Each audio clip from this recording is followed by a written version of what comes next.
And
thank you so much for being here. We are going to sing together, so join me in standing if you can do it, and we'll sing the song she's playing, Trusting Jesus.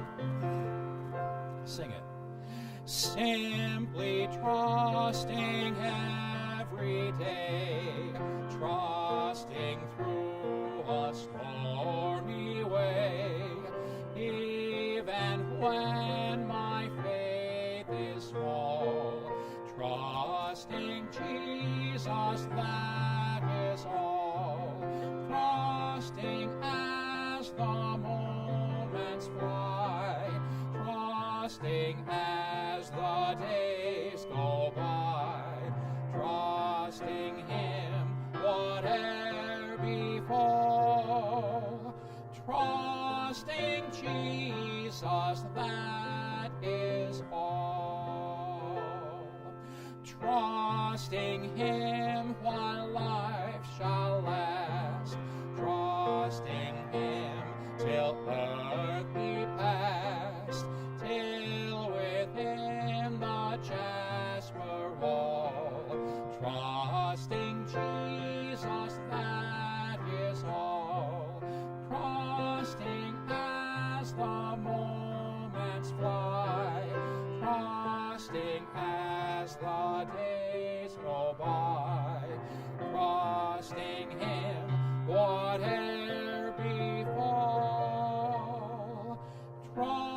trusting Jesus, that is all. Amen. Good singing. You may be seated. Thank you so much for being here. I'm curious, how many of you are singing that song for the first time? That's what I kind of thought. Good job. Good job. That's a good old song, Trusting Jesus. By the way, it's a good time in history to trust the Lord. You know that? It's a good time for us to trust the Lord. Vivian, how you doing? It's good to see you. We are in the book of Genesis, and we are in chapter 34. We had a delightful study this afternoon. We'll see how this evening matches. They were quick this afternoon. It's amazing how that blood gets in their sugar, and sugar gets in their blood, and they can be so quick with those cookies. Chapter 34. Bring you up to speed very quickly as to where we are right now in our story. Jacob has been in Haran for over 20 years. He married his 2 wives and worked another 6 years for the animals. And God has called him back to Bethel. But between Haran and Bethel was a huge obstacle. What was that obstacle? His brother, Esau. Because 20 years plus before, when he had left, his brother wanted to kill him. So now he's got to go back, and he knows that his brother is standing between him and where he wants to go in Canaan. They make the trip. Jacob packs up all of his belongings, his family, which has now multiplied exceedingly, all of his animals, and they make their way toward Canaan. When they meet Esau, long story short, ends up to be a wonderful reunion. They hug each other, kiss each other on the cheek, and they make up. Jacob settles in a place called Succoth, not far from where Esau lived there for a while, and then he moved to a place called Shechem. And in Shechem, the king of that region was known as Hamor, King Hamor. He had a son who was his prince, so they called him Prince, and his name was Shechem. So the village must have been named after his son, Shechem. So now we're in a region or a city called Shechem. The prince of the region is named Shechem. Jacob's family consists of a whole bunch of sons and 1 daughter. And that 1 daughter, now being teenage years, wants to know what it's like on the other side of the fence. So she goes out to see the daughters of the land. While she is there, she sees the other daughters, but more importantly, she is seen by Prince Shechem. Prince Shechem sees her. He takes her to a secluded place, defiles her, and then takes her to his home, which she stays at for an unspecified amount of time, and we don't know if she's there by her own will or against her will, but she's in Shechem's home.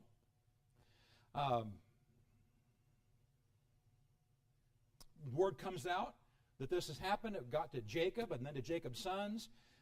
Shechem said he wants to marry Dinah, make it an honorable thing. So he asks King Hamor to go to Jacob and ask for Dinah's hand in marriage.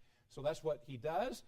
Both Hamor and Shechem go to Jacob and Jacob's sons to plead for Dinah to become part of their family. Well, we learn with a very pivotal word that the sons answer deceitfully. So the plan they come up with is a deceitful plan.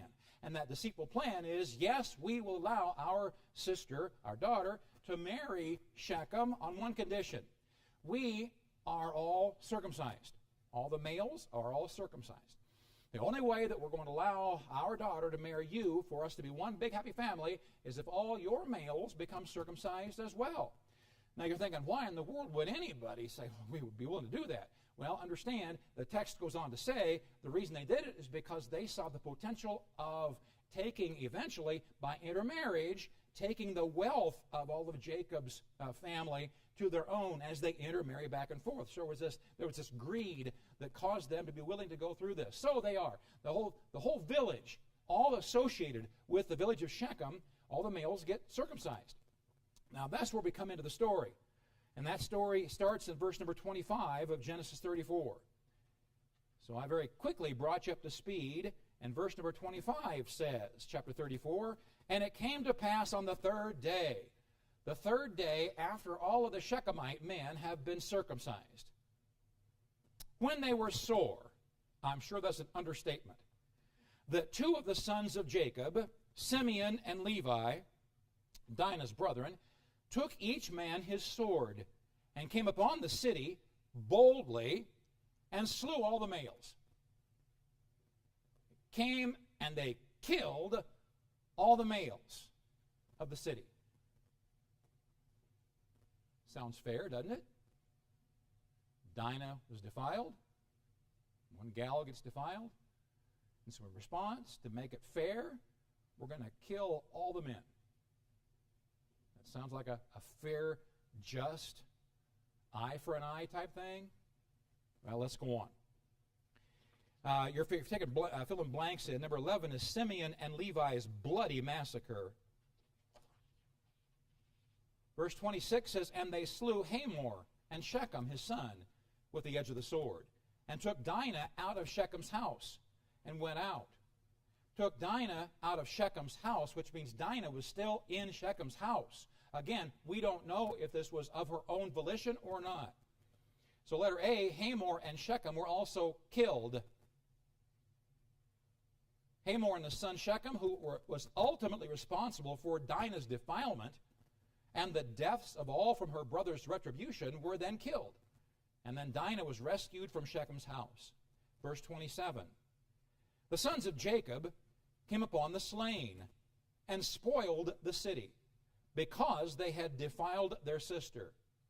Letter B, all the brothers arrived to spoil the city. It sounds to me like all the other brothers showed up.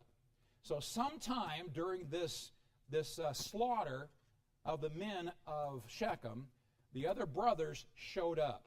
Now, it doesn't say they entered in the slaughter. They entered in spoiling the village. Verse 28. Here was their spoiling. They took their sheep and their oxen and their asses and that which was in the city and that which was in the field, and all their wealth and all their little ones, and their wives took they captive, and spoiled even all that was in the house. So they came and they took everything. They took anything of value on the dead bodies. They took all the animals.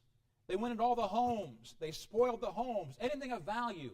They took all the children with them. They took the wives with them. They took everything left that was living in that town, or of anything valuable. They took all of that. Again, does it sound like even exchange?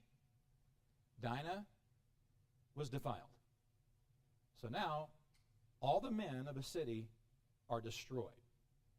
And everything in it has been taken captive. Everything, including the wives. Everything has been taken. One gal got defiled. And now an entire city has been ravaged, taken away. I'm making a point of that because I want you to understand, no, it's not even. It's not even at all. And yet, why is it that sometimes when we get offended, all of a sudden, we think that we need to make them pay 50 times more than what we went through? We get very distorted in our vision because our emotions get involved, and the boys' emotions got involved, and it got blown way out of proportion. Did I give you letter B? All the brothers arrived to spoil the city. Letter C, they were thorough in their pillage. They were thorough in their pillage. Everything in sight was taken. Number 12, Jacob expressed his outrage. Verse 30. And Jacob said to Simeon and Levi, ye have troubled me to make me to stink among the inhabitants of the land, among the Canaanites and the Perizzites. And I, being few in number, they shall gather themselves together against me and slay me, and I shall be destroyed, I and my house. I had to think about that for just a moment, because I'm pretty sure that by now Jacob had a sizable family and a large number of servants. He had a large number of animals. I think he had a large number of servants as well. So why would Jacob say, I being few in number? Why would he say that? Compared to all of the other inhabitants of Canaan? Sure. What about all the surrounding villages? all the cities that are around them. Comparatively, he has very few against them. What if 2 or 3 or 4 cities gathered together to come after him? He's nothing compared to them, is what he's saying. He expressed his outrage. Jacob was outraged at the heinous act his sons had committed against Shechem and his family. Being the instigators, Jacob addressed his heated comments to Simeon and Levi. Their revenge had been greatly in excess of the sin committed by Shechem. They had put a mark on their family. The family of Jacob was now marked, causing them to be abhorred by all the surrounding peoples. Jacob knew that their cruel act had put them in great danger from the tribes of the region. He was grieved at their sin and in their foolishly taking matters in their own hands. Number 13. Simeon and Levi defended themselves. Verse 31. And they said, should he deal with our sister as with an harlot? The boys shot back their defense for their aggressive behavior. Did not the honor of their sister deserve to be avenged? She was treated as a common harlot. They said they felt justified in their actions. Interestingly, Jacob does not seem to do anything more than scold his sons for their violent behavior. And let me just interject. From this point until the death of Jacob, nothing more is said about this. Not one more word in the Scriptures. Not one more word. You would think, I would think that something so major as this would become a frequent topic in Scripture. God going back to refer to it on a frequent basis, but not one little whisper is mentioned until possibly Jacob's death. Anybody besides me think this is kind of funny? Okay, just a few of you. The rest of you just think I'm funny. We get to letter I. Letter I. God called Jacob back to Bethel. Tell me what does Bethel mean? What's it mean? Bethel means, do you remember? House of God. Yes. Correct. El is the name for God. Very good. Now, don't forget that in just a couple minutes. Bethel means house of God. Right. Genesis 35, verse 1. And God said unto Jacob, arise, go up to Bethel, or house of God, and dwell there, and make there an altar unto God that appeared unto thee when thou fleddest from the face of Esau thy brother. Remember, sometime back when Jacob stole Esau's birthright, and he got so mad at him, and things blew up so greatly that Rachel said, you got to get out of here. Or Rebecca said, you got to get out of here. You got to flee for your life, and so you go for a little while. You just get away from a little while. Well, that little while turned over 20 years. Just get away for a little while. And he did. He got away for a little while. Well, en route out, fleeing from Esau, there was an evening where he spent an evening together, or alone, he thought, until a man showed up. And then he and that man wrestled for the rest of the evening, for the whole rest of the night, until the sun started to come up. And he said, let me go. And Jacob said, I will not let you go until you bless me. Until you bless me. That's right. Then he went and he built an altar. And that altar he called House of God. So now, over 20 years previous, he built an altar at Bethel. It was a place that God met with him. And it was an intimate meeting. He wrestled with God all night long. He called the place Bethel. So letter A, God gave Jacob an escape plan. An escape plan. Number 1, Jacob's danger from his neighbors. Danger. Jacob likely felt in great danger because of the dreadful actions of his sons. An entire community had been slaughtered and spoiled. The surrounding villages would very likely band together to seek revenge on behalf of their sister city. Now, I tried this afternoon. It didn't work very well. Let me just try it tonight. Let's just say a group of young guys from Venezuela. Let's just pick that. They show up and they go to Berthoud. And in Berthoud, they start taking over some apartment complexes. And in Berthoud there, it becomes a real problem. And after a while, through some inner fighting back and forth between these Venezuelan young guys and the residents in Berthoud, they start fighting back and forth. And the Venezuelans decide, we're just going to wipe out the community. So they just wipe out Berthoud. Let's wipe it out.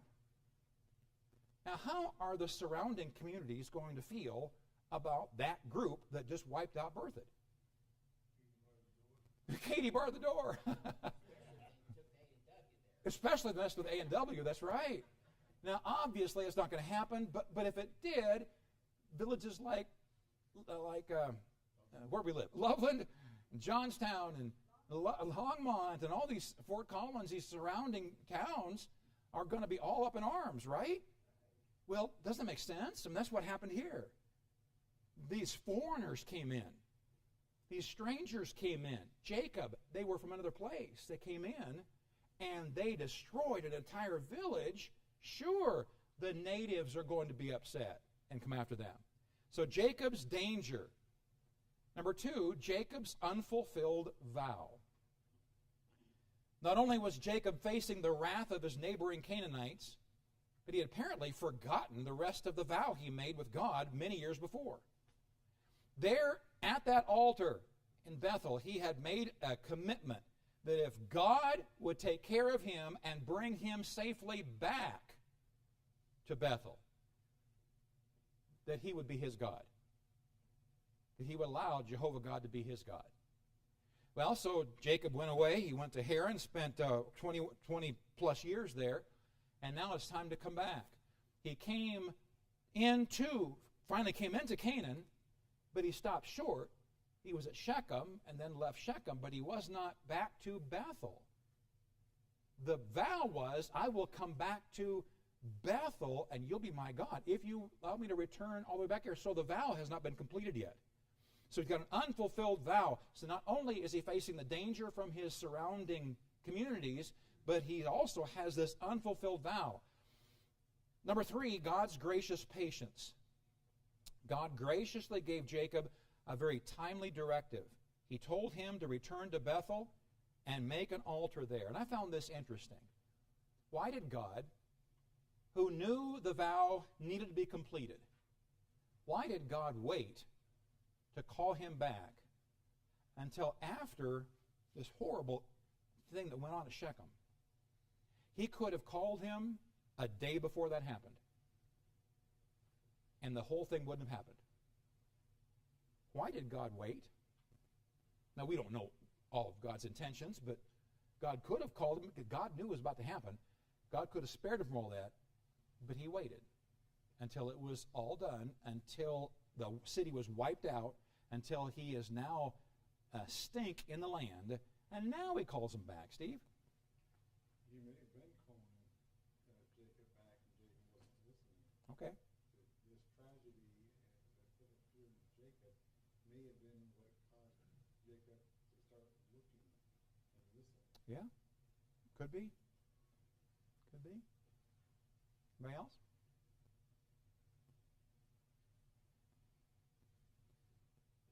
Amazing how quiet it can be in here. Wow. By the way, I don't know if you noticed it, but we have 35,000 scriptures back here to work on. 35,000 back here. So I hope you're planning on helping us out this next week. We had a lot of work to do. God's timing was perfect, right? We know that. He could have come the day before and solved all this mess. But I found it really fascinating that God waited until it was over to provide for Jacob a merciful escape. A merciful way for God to say to Jacob, listen, so you blew it. So your family blew it. So you're in danger. Let's not forget, I'm waiting to be your God. I'm still here. I never left. So I see God's amazing patience and his mercy demonstrated in the perfect timing of God in this whole scenario. Verse 2, chapter 35. Then Jacob said unto his household and to all that were with him, that means all of his servants, everybody under his leadership, put away the strange gods that are among you, and be clean, and change your garments. Now remember, God has said, I want you to come back to me. So Jacob is making plans to go see God. He's going to go to God, to a place called the house of God. So we could say, I think accurately, that Jacob is making plans to go to the house of God, right? Bethel. He's making plans to go to the house of God. And what does he instruct his household to do in preparation for going to the house of God? Number one. What's number two? What's that? Number one is get rid of the strange gods. Number two, be clean. And number three, change your garments. Now maybe he just meant put on some clean clothes. Whew! Smell like sheep. I don't know. But I found it interesting that when Jacob said, we're going to meet God, when it was time to go meet God, he said, we got to get ready to meet God.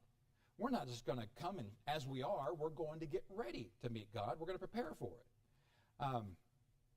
Letter B, Jacob cleansed his family before meeting God. Number one, Jacob purged his house of idols.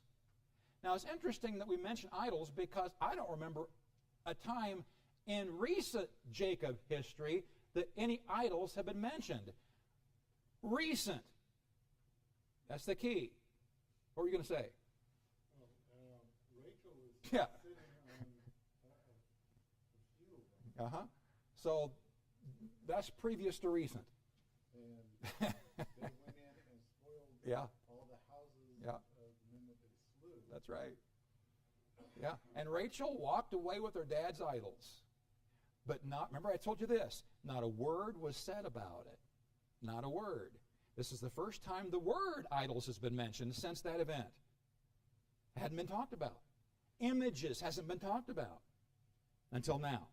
And what's he do? He purges his house of idols. Maybe Canaan had already started to have a negative influence on Jacob's family. Perhaps his daughter Dinah had not been the only one drawn to the world around them. Is it possible that some of Jacob's servants and possibly his own family had started intermingling with the Canaanites and were becoming infatuated with their gods and bringing their gods into them? We're not told exactly, Steve. What about the servants? Servants, sure. Sure. Were these servants from the local area? It doesn't say. My guess is they maintained. Well, okay, all right. Let's see. Let me make sure I'm premature. I'm not. What happened to the wives and children from Shechem? Yeah. They took everything. Yeah. And they made a point of saying Yeah. that they took absolutely everything. Yeah. They were pagans. Yeah. Exactly right. The wives and children. Don't you suppose Jacob took them with him? I don't think he would have left them, because I think if Jacob knew that if he leaves these unattended wives and children, who's going to take care of them? Because in that society, the income was brought in by the men. And so the women would subject themselves to the man to find income. If there's no income, they have no means of support for themselves or their children. I think Jacob very likely took them with him just as a humanitarian act. Not his sons, they were not real humanitarian, but I think Jacob did so just to keep with them. But as you said, everything went with them, including their gods. Clean those gods out, he said. Number two, Rachel's sin was finally made right. Now, we don't know this from the text, but it's very likely that if she still had her images with her of her father, now's the time she gets rid of them. Everything's got to go. Everything, including you, Rachel. Now, I found it funny because now that comes later. I'm sorry. Keep jumping ahead. Number three, he prepared them to meet God. He prepared them to meet God. He told them to be clean and change your garments.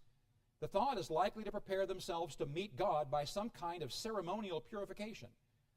They were to put on clean clothes out of respect for being in His presence. We demonstrate something similar by coming to church in our nicer clothes to honor God. I told them this afternoon, I'm from an earlier generation, in case you didn't know. I'm from the generation where my folks said, when we're going to church, you're going to put on your best. That was just the norm.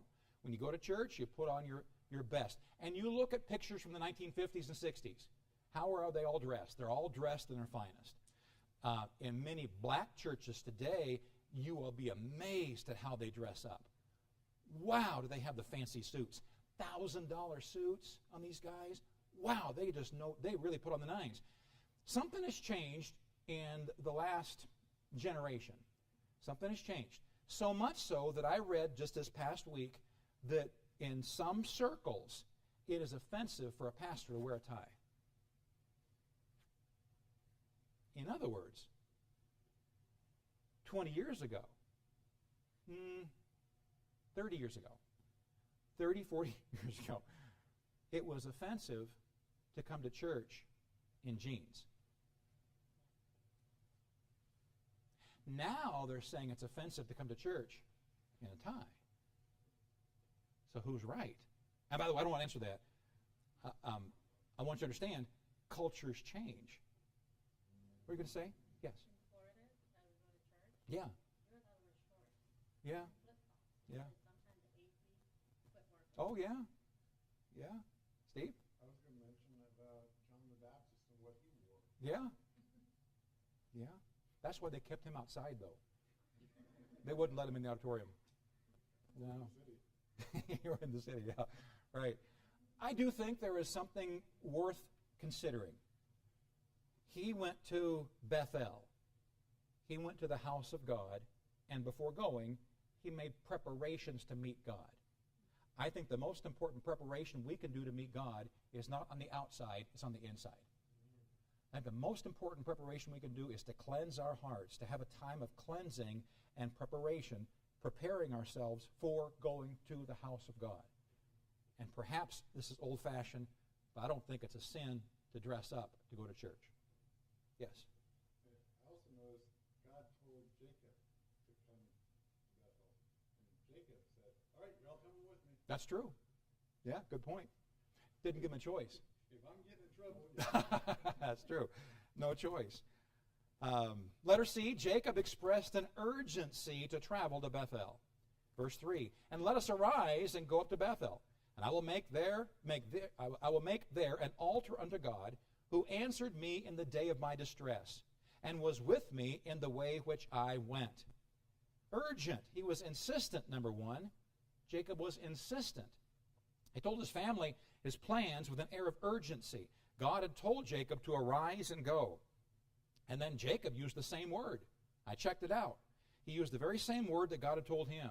God said to Jacob, arise and go. Jacob said to his family, arise and go. Same thing. They were to travel to Bethel, a trip of approximately 30 miles. Bethel was where Jacob had met with God and made his vow to return. At God's request, he would build an altar there to offer burnt offerings. Number 2, Jacob needed to fulfill his part of the agreement. God had faithfully kept his end of the bargain. Now Jacob needed to keep his in return. God had taken care of Jacob just like he asked. Jacob had said, if you will take care of me and provide for me until I return, then you will be my God. Well, did God take care of Jacob? I'd say every step of the way, including blessing him abundantly with his flocks. Remember how he put the spotted and speckled and all these things out, and the animals were all born to him, and so his flocks grew phenomenally. So God took care of him every step of the way. He met his end of the deal. Now it's Jacob's turn to meet his end of the deal. Letter D, Jacob collected all their idols. Verse 4. And they gave unto Jacob all the strange gods which were in their hand, and all their earrings which were in their ears. Oh boy, here we go. And Jacob hid them under the oak which was by Shechem. Well, he collected all their idols. Number one, there was a collective willingness.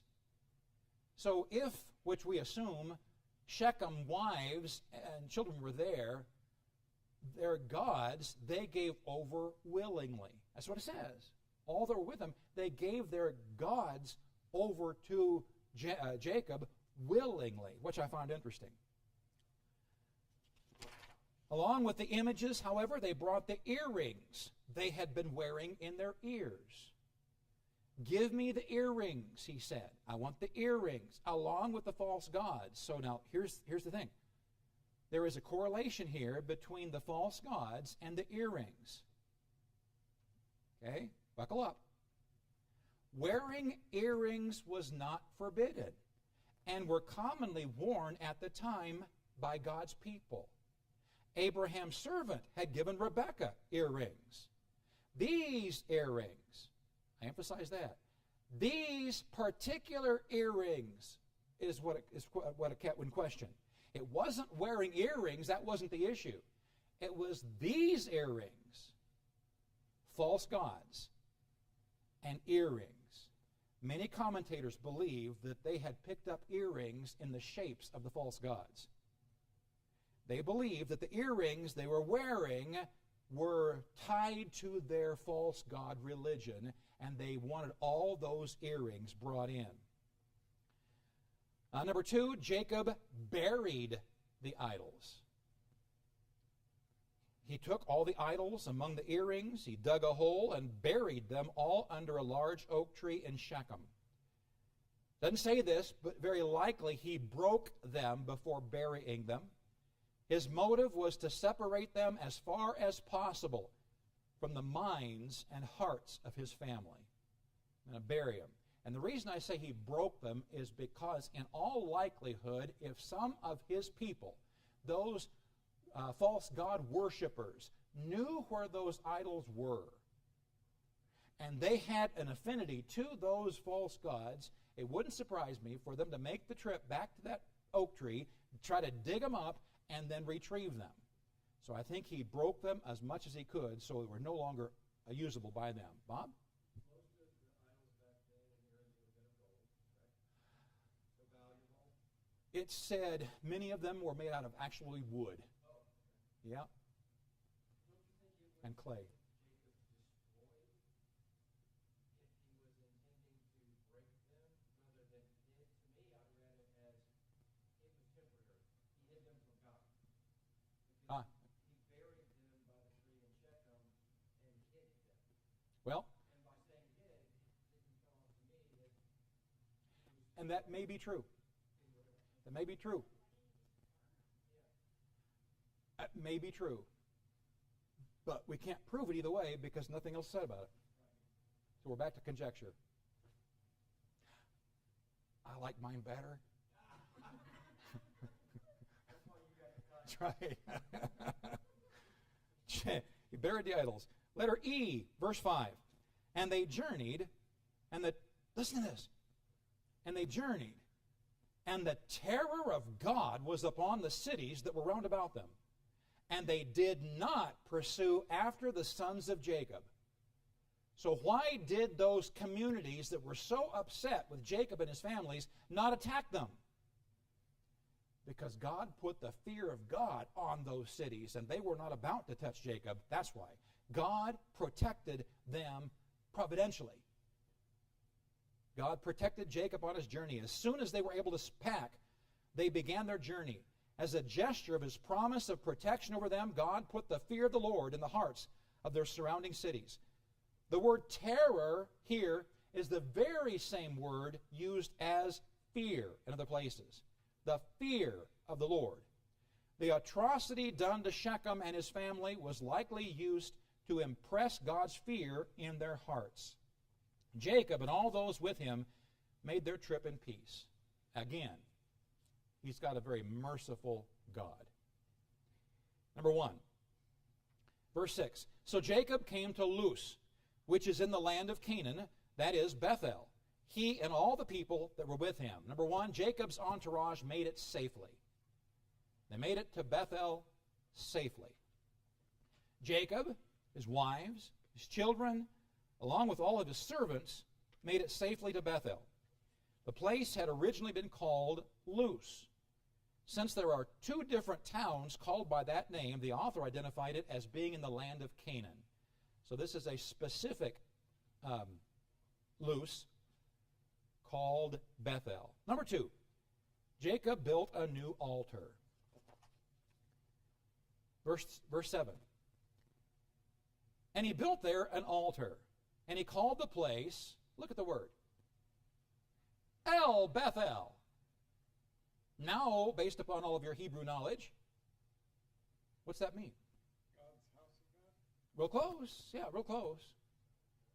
What is it? God of Bethel, which you break that down further, is God of the house of God. That's exactly right. God, the house of God. What's the difference between Bethel and El Bethel? Practically speaking, what's the difference? What's that? Yeah, exactly right. We could say, this is the house of God. Tonight you came to the house of God. But what if God really met with us here? Then we would have God of the house of God here, which is the whole point, isn't it? To have God meet with you. God of the house of God, and that's what he called it here. It wasn't just the house of God, it was God of the house of God. He's in the house. Very special place where God was there. It met with him. God had met with Jacob at that very spot when Jacob was fleeing from his irate brother Esau many years earlier. Letter F. Verse 8. But Deborah, now I'm going to read this to you and see if anything is funny about this. And quite frankly, I didn't pick it up for a while, so see if you pick it up. There's something odd, something funny. Verse 8. But Deborah, Rebekah's nurse, died, and she was buried beneath Bethel under an oak. And the name of it was called Allon Bacuth. Allon Bacuth. Anything pop out to you? I'll read it again. But Deborah, Rebekah's nurse, died, and she was buried beneath Bethel under an oak. And the name of it was called Allon Bacuth. Anything funny about that? She would be quite old. Definitely. Yes, you would be. That would be Jacob's mother. Yes. Right? So what's she doing in the story?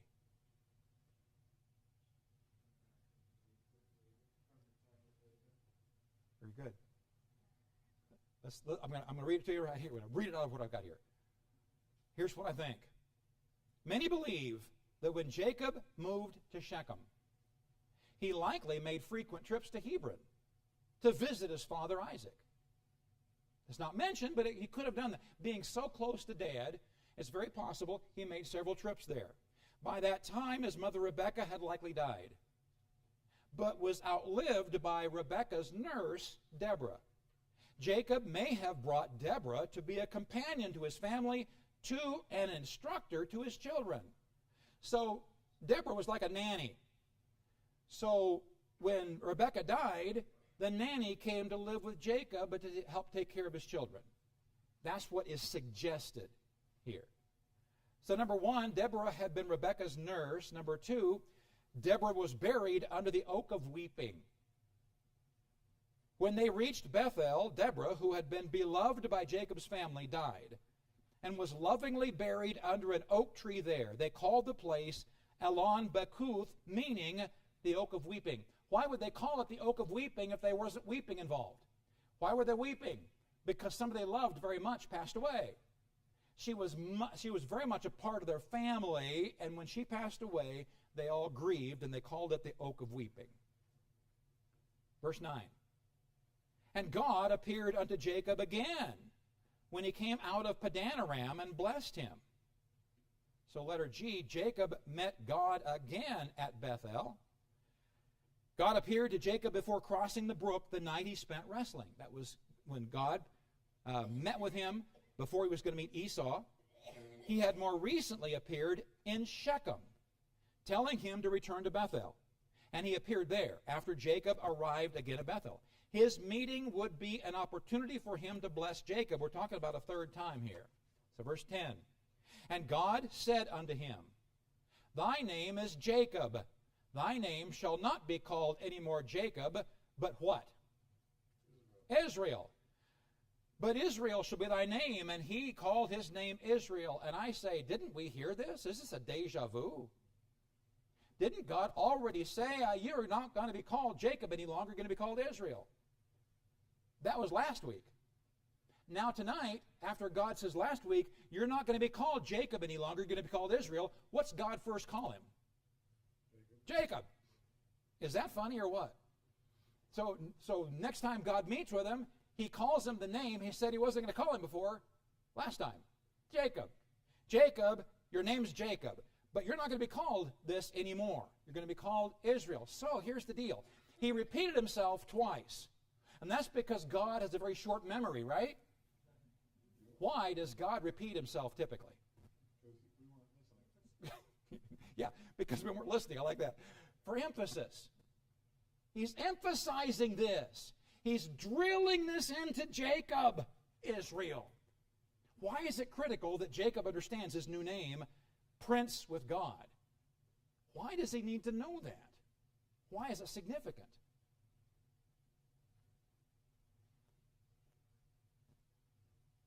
As opposed to supplanter or deceiver or heel catcher. Okay, you're standing before your enemy. The enemy's out there. You're going toward the enemy. Who are you going to think yourself? I'm going to charge the enemy because I'm the deceiver. Or, I'm going to charge the enemy because I have power with God. Big difference. He is now a converted man, and God wants to drill into him. He's a new man. You are now Israel. You are a prince with God. You wrestled with God. You had faith in me. You did not give up on me. You're a new man. Now, act like it, he said. Letter A, God confirmed his name a second time. The first time, it was to bolster his confidence against Esau. This time was to steel him against the Canaanites, among whom he would dwell. Letter B, Israel had no need to fear. He was a prince with God and had no reason to fear, in contrast to his previous name by which he left a wake of distrust wherever he went. As deceiver, he left a mess wherever he went. As prince with God, I can call upon God wherever I go. Number 2, verse 11, and God said unto him, I am God Almighty. Be fruitful and multiply. A nation and a company of nations shall be of thee, and kings shall come out of thy loins. Number 2, God, the all-sufficient one, committed to Jacob. God identified himself here as a new name. God Almighty. El Shaddai. El Shaddai. God, the all-sufficient one. God promised to meet Jacob's needs. He should continue to enlarge his family. God would make of him a great nation. Out of him would come kings such as Saul, David, Solomon. Great kings. Number 3, God confirmed his covenant. Verse 12, and the land which I gave Abraham and Isaac, to thee I will give it, and to thy seed after thee will I give the land. I forget, was it 9 times that God repeated his covenant to Abraham? I forget. It seems like it's 9 times. Time after time after time, God repeated his covenant to Abraham. And then he repeated it frequently to Isaac. Now he's coming and repeating his covenant to Jacob. I will bless you. I will make your family as the stars of the heavens, and I will give you the land. You'll have land and seed. Land and seed promise here. He confirmed his covenant.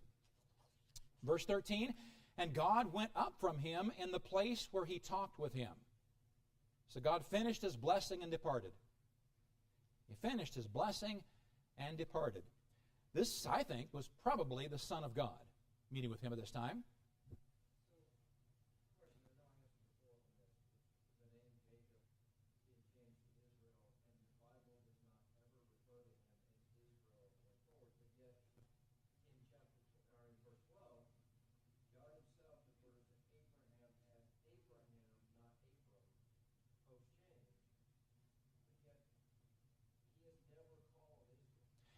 Do you remember my answer before?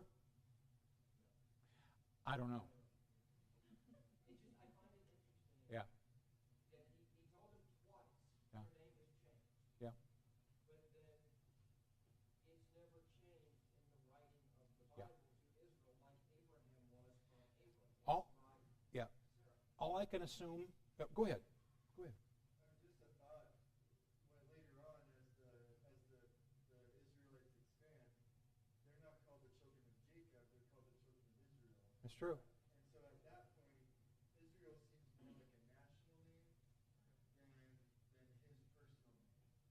And so, yes, that's his name, and now it's the children of, but it's more used as the group. Yeah, verse 11 calls it a nation. Yeah. You're right. Yeah. Before it was a land of Canaan. It was never a nation. It's true. It's true. What I was thinking was, it's also possible that the authors that God used to pen these words, these are these are personal accounts from them and God, and perhaps a later author like Moses, who's writing this, maybe referring to him more generically as Jacob when he's thinking about him. I don't know. I don't know. I think it could be possible that Jacob wasn't acting like a prince of God. Well, that's possible too. Yeah. Yeah. Maybe he was acting like Jacob and should have been acting like Israel. Maybe. Yeah. In any case, let's go on. Number 5, Jacob set up a new stone pillar. Verse 14. Jacob set up a pillar in the place where he talked with him, even a pillar of stone. And he poured a drink offering thereon, and he poured oil thereon. A pillar. It's an interesting word.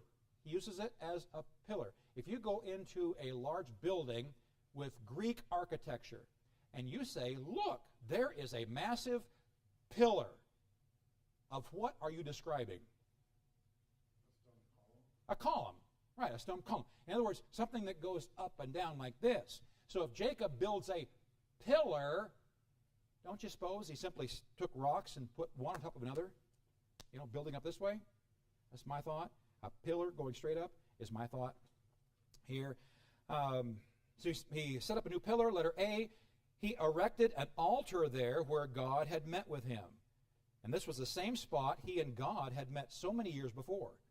The altar from there, probably over 20-some years, had been torn down. But very likely some of the rocks were still there. And so he rebuilt the pillar that he had built many years before. Letter B, he initiated the drink offering. The drink offering. He poured what is called a drink offering over the altar, followed by pouring oil over it. And this is the first time a drink offering was mentioned in the Bible, though it became a frequent practice in connection with the law of Moses.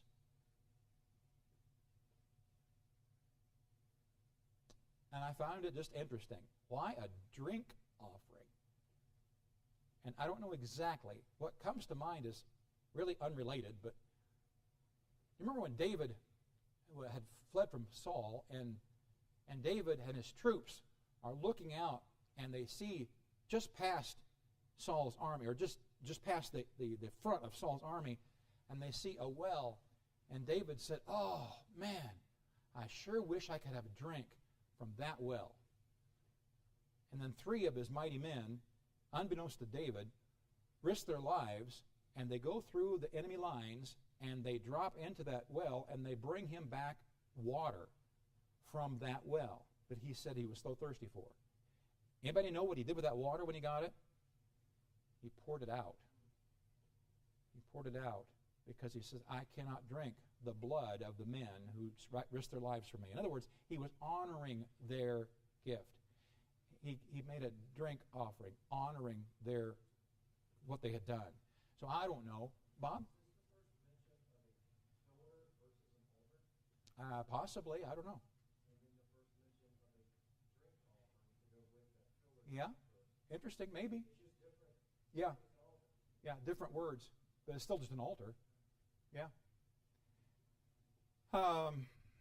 This is the first time a drink offering was mentioned, though it became a frequent passage in connection later on with the law. It became part of the law of Moses. Verse 15, and Jacob called the name of the place where God spake with him Bethel. Number 6, Jacob confirmed the name of the place. He again called it Bethel. It may be he was referring to a specific spot, as he had shortly before given it the name El Bethel. So maybe this spot right here where the pillar is Bethel, but the general area is El Bethel. I'm not sure. Letter J, Jacob traveled toward his father Isaac. Verse 16. And they journeyed from Bethel, and there was but a little way to come to Ephrathah. And Rachel travailed, and she had hard labor. Jacob had been directed by God to return to Bethel, but that directive had not specified how long he had to stay there. God didn't say, come back to Bethel and then stay there for 5 years. He didn't say that. He simply said, come back to Bethel, finish your vow.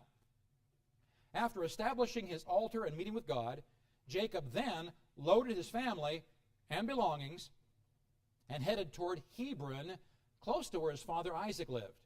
Along the way, they came to a place called Ephrath, which was the ancient name for another city. Anybody know except you? Yes, which is tied to what city? Blank Ephrathah.